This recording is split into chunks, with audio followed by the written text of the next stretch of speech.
lebih enak daripada tidak apa. Betapa dasarnya media sosial ini dalam konteks kehidupan kita. Maka pernah dalam diskusi majelis tabligh bukan besar, investor terbanyak masuk neraka adalah HP Android dan laptop. Itu investor terbanyak.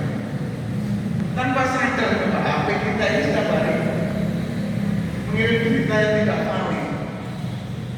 HP kita ini setiap hari menjadi tempat rasa-rasa. HP ini kemudian menjadi tempat ghibah. Dan hebatnya umat Islam tidak pernah mengklarifikasi atas berita yang diterima. Pada perintah Allah di dalam surat Al-Hujurat jelas apabila datang kepada orang fasik membawa kabar berita perintahnya Allah atabayan. Ini serius kan? Hampir dipastikan setiap hari HP yang kita buka itu mesti berita yang tidak terkonfirmasi. Mana saya mengusulkan kepada Muhammadiyah bagaimana membuat dia itu menjawab kebingungan umat atas satu berita. Termasuk Bapak bisa mulai. Namanya apa Pak? Digital komunitas. Mengcounter persoalan yang menyangkut kita itu hoax semua. Sehingga apa? Orang Bapak itu menjadi orang cerdas. Orang cerdas gimana? Mensikapi persoalan tanpa emosional. Saya ini juga mengkritisi Muhammadiyah. Muhammadiyah ternyata berkemajuan itu tidak maju-maju. Sama buka kemudian di YouTube itu tata cara sholat menurut Muhammadiyah. Yang muncul mesti negara baca yang sama asli. Dan ini kita informasi. Bahkan kita sekarang tidak di perpustakaan klasik untuk mengkaji kitab kita. Sekarang justru itu menjadi kajian-kajian kita, entah ngaji akad pakir dan sebagainya itu. Kajian itu mesti adalah kayaknya ada di pendapat ini. Saya kemarin diturunkan di kajian di Universitas Rumah Sakit Muhammadiyah Malang. Karena yang ngaji personal ideologi di dosen Universitas Muhammadiyah Malang dan Rumah Sakit Muhammadiyah itu saya dengan Mas Budi. Saya menerangkan yang judulnya Baitul Arqam, dokter dan karyawan Rumah Sakit Muhammadiyah. Dalam penjelasan itu saya protes salah satu yang konon katanya orang Muhammadiyah. Mas Abdul saya mau izin apa yang disampaikan sampai itu menyinggung perasaan saudara kita dari teman Salafi dan Nahdlatul. Saya tidak suka kalau jenengan itu dari pimpinan wilayah. Masya Allah. Itu banyak orang saya kritik itu. Sambung sudah selesai Bapak. Kalau mau sambung silakan. Di sana ada tulisan Baitul Arqam dokter dan karyawan Rumah Sakit Muhammadiyah. Maka yang saya sampaikan itu adalah ideologi Muhammadiyah dan faham agama Muhammadiyah. Kalau jenengan tidak bersepakat dengan ini, silakan keluar dari forum. Ternyata yang dia baca masalah kita dipanggil itu media-media sosial. Sehingga dia melihat seperti putusan tarjih itu tidak menjadi pegangan. Dia mengatakan kamu dasarnya lemah dan kelompok ini dasar lemah. Sehingga ketika kita bicara tentang konteks agama Muhammad, ini ditolak mentah. Dan banyak pimpinan Muhammadiyah itu tidak menggunakan fatwa tarjih sebagai pegangan dalam konteks kehidupannya. Padahal putusan tarjih itu adalah ijtihad jamaah yang dikaji secara mendalam, kemudian jadi pertanggungjawaban dari sisi kaidah-kaidah. Dan itu sulit Pak. Kemudian kita coba pahami satu. Ternyata media sosial itu juga nanti mempengaruhi satu urusan ekonomi, politik, konteks dakwah Muhammadiyah. Dan kalau ini tidak kita sikapi tidak bertambah itu dalam negeri. Mohon izin ya, saya Muhammadiyah. Karena membaca media sosial dengan keresahan di daerah perbatasan Jawa Tengah dengan Jawa Timur. Lu persoalan jenggot saya yang mohon izin ya. Jenggot seperti saya. Orang Muhammadiyah sekarang jenggot itu biasa. Padahal itu adalah Rasulullah. Itu betul terjadi. Saya ini jenggot itu bukan karena persoalan ini jenggot itu. Saya menganggap jenggot itu bukan persoalan apa-apa. Karena apa? Sesuatu Islam. Dia memahami betul. Sama harus beda masa itu antara orang berjenggot dan tidak berjenggot. Nabi itu sudah banyak berjenggot. Maka itu menjadi kesulitan bagi saya untuk kemudian apa namanya menumbuhkan.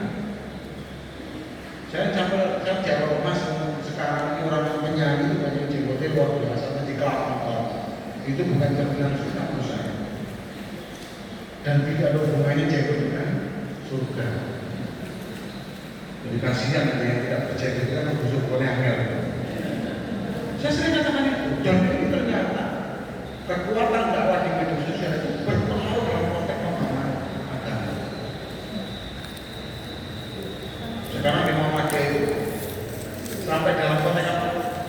Khutbah itu baju sudah jadi kritikan.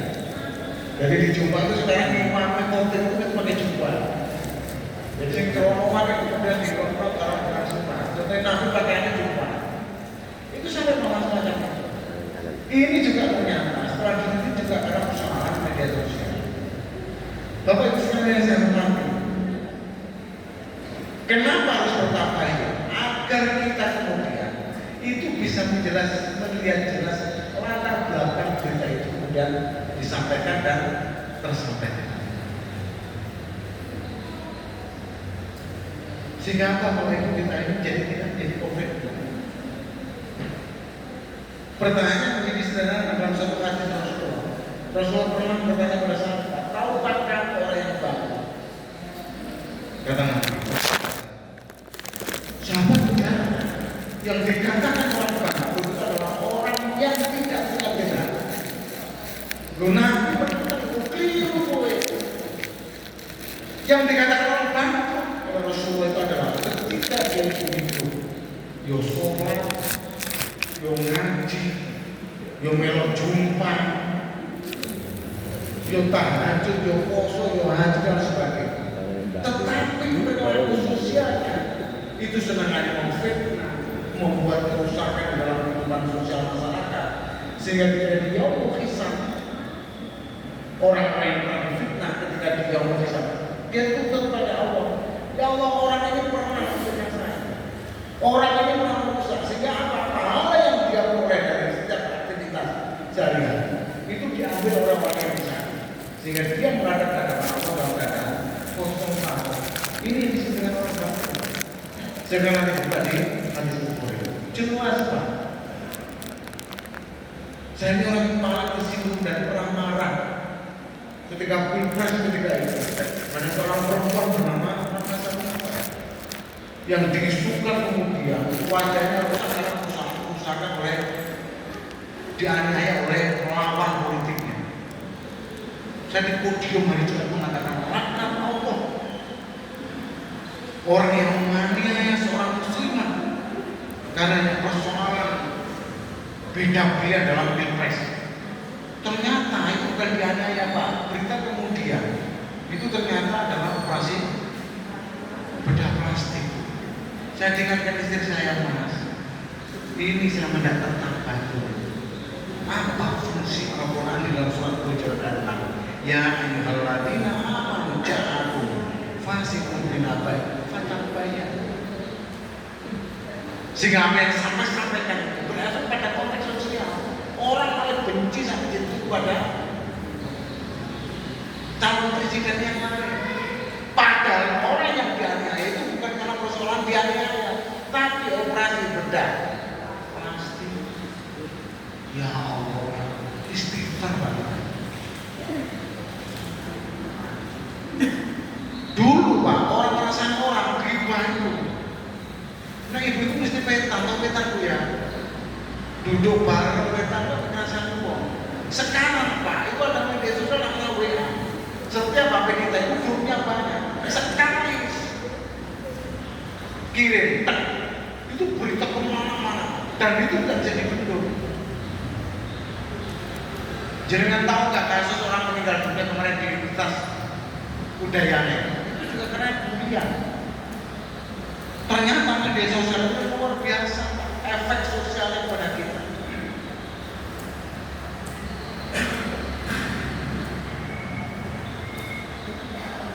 Dan ini kemudian menjadi gerakan bersama ketika kita membangun konten itu selalu tanpa pengetatan. Jadi nanti buka dalam Al-Quran ada 3 ayat surat Al-Hujurat 6, 11 dan 12. Jadi nanti jangan buka Al-Quran surat Al-Hujurat ayat 6, 11 dan 12. Nanti buka tafsirnya. Masya Allah. Kira ini betul melanggar perintah-perintah. Pada perintahnya sebenarnya ya itu kalau lagi nak masuk. Wah, orang yang siapa yang beriman kita? Di sana tidak boleh hibah, tidak boleh memberi gelar guru. Itu apa yang membelah guru? Tapi kalau kok muni apa namanya?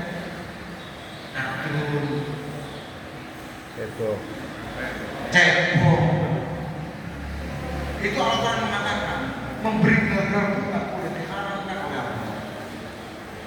Nanti buka Bu ya surat Al-Hujurat 6, 11 dan 12. Sama kaji betul pemahamannya. Ternyata apa kita lakukan itu karena membangun satu berita.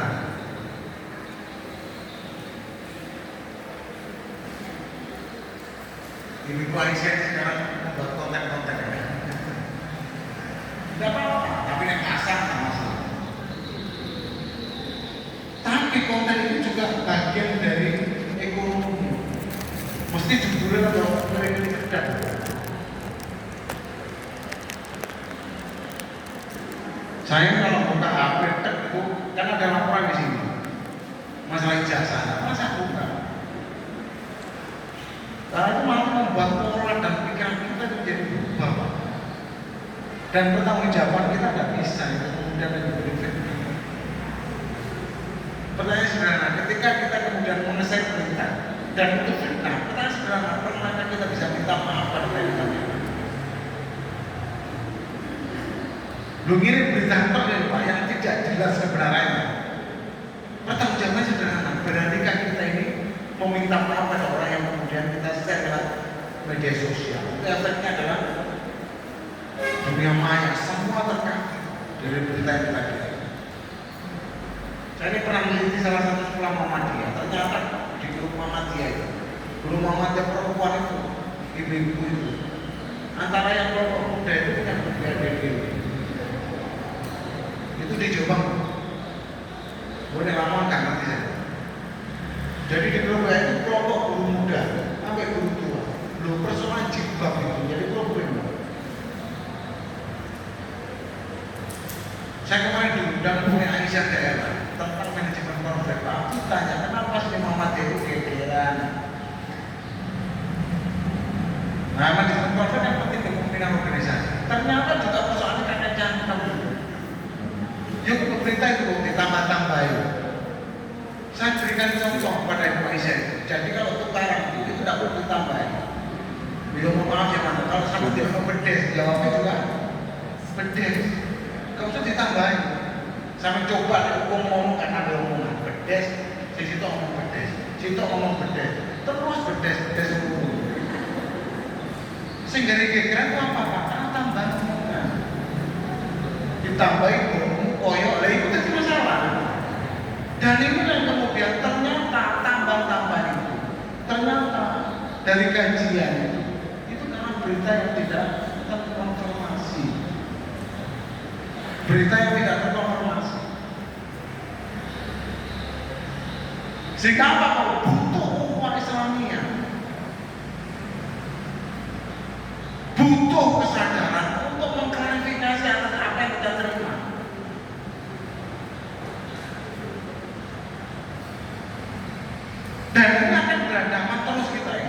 Sehingga Pak Haidar Nasir mengatakan problem Muhammadiyah dalam konteks itu apa? Ya termasuk IT, Pak. Sehingga membuat pola dakwah kita berubah.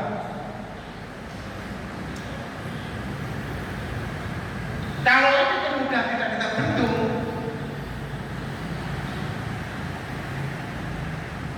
Muhammadiyah santai. Karena ideologi lain, saya mau isi Muhammad itu berkurang, Pak. Saya mau tanya, cabang ini tambah umatnya atau berkurang umatnya? Bertambah gitu, Pak. Alhamdulillah. Ada satu cabang itu berkurang, Pak. Karena data Muhammadiyah tidak baku tentang masalah jumlah warga Muhammadiyah. Sing tua tidak ada wafat, sing tua enggak Muhammadiyah kan tidak kenal nih. Amal usahanya ada, tapi umatnya berkurang. Itu Muhammadiyah. Data yang saya peroleh di wilayah itu, Pak. Ternyata penambahan kartu anggota atau PLN itu kan menjadi dulu di Muhammadiyah. Dan saya kritisi betul di mana-mana. Ternyata pegawai perusahaan Muhammadiyah itu banyak Newcastle United-nya daripada Manchester United-nya. Itu data. Sama tanya di Lamongan. Pegawai rumah sakit Muhammadiyah Lamongan itu banyak Muhammadiyah apa RI-nya, Pak? Ya, ya. Banyak oleh. Banyak Muhammadiyah atau RI-nya? Oh, banyak RI-nya. Tapi saya coba cross check di rumah sakit RI itu. Ada nggak orang Muhammadiyah? Wah, itu kan kacau. Bener-bener kata Mas Mudi. Belagi perempuan di sini rengginang. Dan itu terjadi. Dan itu misalnya kita atas nama perusahaan kita. Saya Pak kemarin isi profesor dan doktor dosen tugas Muhammadiyah. Saya tanya, siapa yang kenal Muhammadiyah? Itu hanya 2 orang. Lainnya tidak kenal Muhammadiyah, tapi gaji hidupnya di Muhammadiyah, anak istrinya menikmati gaji di Muhammadiyah, tetapi keluarga tidak Muhammadiyah. Ngeri. Tidak menutup kemungkinan suatu ketika saya ngomong dengan Pak Muhajir, ini Pak nanti jenengan dengan jujur yang gendong lewat kampus Muhammadiyah. Dulu milik Muhammadiyah. Tulisannya Muhammadiyah, jadinya bukan orang Muhammadiyah. Tidak menutup kemungkinan rumah sakit Muhammadiyah. Kayak rumah sakit Muhammadiyah Muhajir ini bukan Muhammadiyah.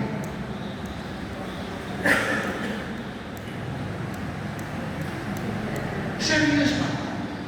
Universitas Muhammadiyah Malang itu karyawannya 3.700. Nah, dengan bujuknya atau istrinya maka 3.700 dan 2. Belum anaknya keluar. Itu hidupnya di Muhammadiyah.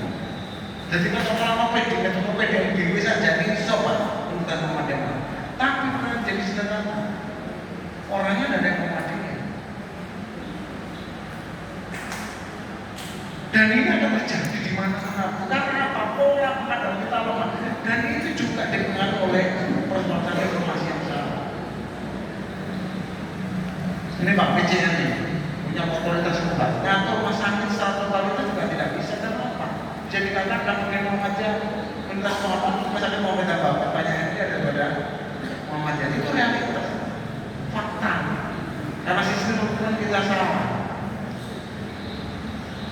Saya ngomong di lintas Muhammadiyah Bapak sederhana. Itu juga karena berita yang saya terima. Saya mengklarifikasi benar enggak berkenan pegawai salah satu pegawai Muhammadiyah itu tidak mencantumkan konteks itu. Benar punya. Hanya perusahaan lintas keilmuan. Hebatnya mereka aktif di organisasi. Kader Muhammadiyah menjadi dosen aktif di organisasi. Itu karena dikembangkan utang. Dari calon rektor, kalau kita rektor kepala sulit menjadi rektor. Sehingga apa Pak? Yang memimpin ya tetap tidak Muhammadiyah di organisasi dan amal usaha Muhammadiyah. Jadi Muhammadiyah ini kalau terbuka menurut saya di masyarakat ya, kita PKS itu kalau terbuka, sistem rekrutmen tidak pernah melibatkan PKS ini. Dan ini juga masalah berita yang saya terima mengklarifikasi saya sehingga apa kajiannya menjadi tertambahin.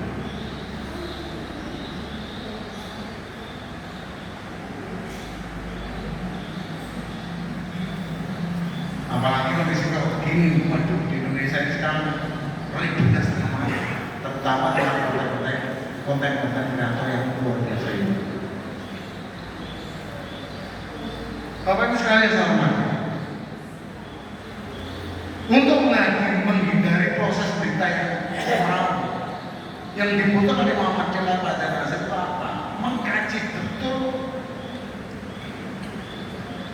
yang berefek pada konteks apa kata Pak Nasir. Meneliti menelaah yang berefek pada konteks sikap kita ketika menyikapi berita yang tidak terkendali. Sekarang mana sih Pak? Kita ini sekarang jadi wartawan, nulis sampai naik di grup atau dimanapun di status kita itu seperti wartawan, dan itu mesti dibaca banyak orang. Jadi kan mau izin ya di status kita, ketika kita membuat apa status itu, kita membaca itu sebagaimana teman kita yang ada di WA, dan itu bisa berubah sikap orang. Karena Pak Haidar itu sampai kode-kode dalam kondisi semacam ini. A tadi, B tadi ya. Bahkan kemarin Pak Suko itu mengirim di grup PWN. Ada satu kasus yang agak menarik. Jadi orang baik dan perempuan juga sama baik. Itu kemudian menggunakan teknologi AI atau apa itu di crop, dan itu seperti pacaran dan ciuman. Padahal itu orang baik. Jadi betul-betul yang namanya teknologi itu membuat yang tidak baik bisa menjadi baik. Makanya dalam teori Nazi itu ada namanya propaganda. Sesuatu yang dilakukan salah, sesuatu yang salah, tapi kalau dihembuskan terpenuh, itu sebetulnya menjadi pemahaman menjadi kebenaran. Dan itu jadi betul di negara kita. Apalagi memakai media sosial terbesar nomor berapa di dunia. Sehingga anak muda sekarang jangkauannya luar biasa. Tunggu-tunggu, kafe, mesti dibeli wifi situ. Mereka kalau di online bikin yang ketiga mesti buka media sosial yang kadang-kadang membuat sikap mereka menjadi. Jangan coba present. Anak muda yang cantik di kafe, maka dia model karakteristiknya mesti berbeda. Dan apa? Dia mesti punya idola lain karena dia bebas membuka media sosial. Saya disambati bukan rumah satu masjid kita ini sekarang sepi, anak mudanya tidak ada. Piye cara satu kemudian masjid ini kemudian jadi ramai? Karena dulu warung kopi, asal warung kopi, malam warung kopi, isya warung kopi, subuh warung kopi, loros.